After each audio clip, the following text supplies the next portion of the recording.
In the early 20th century, the Bhawal estate in present-day Bangladesh was one of the largest and wealthiest estates in the region. It was ruled by the powerful Bhawal Zamindar family. The heir to the estate, a young prince named Raja Ramendra Narayan Roy, was known for his lavish lifestyle and indulgence. But his life took a dark turn when he fell gravely ill. He was taken to Darjeeling for treatment, but despite efforts to cure him, he mysteriously passed away. His body was cremated soon after in the dense jungles near Darjeeling, or so everyone thought. A few years after his death, strange rumors began circulating in the area surrounding Bhawal estate. Locals claimed they had seen the deceased prince wandering around the estate in the dead of night, drenched in rain, dressed in white robes, his eyes hollow and his face expressionless. Some said he appeared just before a death or tragedy, while others claimed he was looking for something, or someone. Fear spread like wildfire. But the strangest event was yet to come.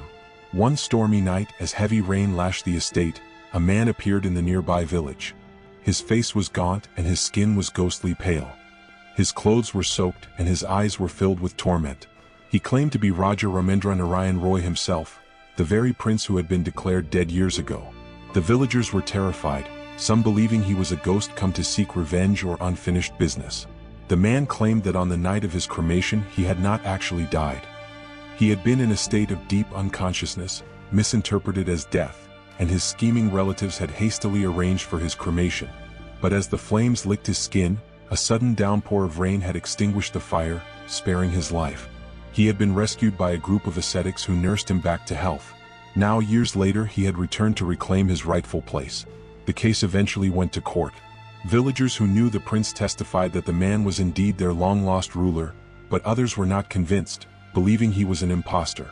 The legal battle, known as the Bhawal Sannyasi case, became one of the most famous cases in colonial India. The court ruled in favor of the man, declaring that he was indeed the prince. But even after the verdict, the villagers remained wary.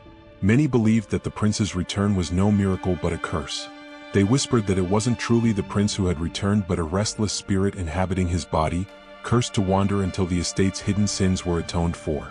Even today, locals claim that on stormy nights, the eerie figure of the Bhawal prince can still be seen walking through the overgrown gardens of the estate, drenched in rain, his ghostly form watching over the land he was never able to leave.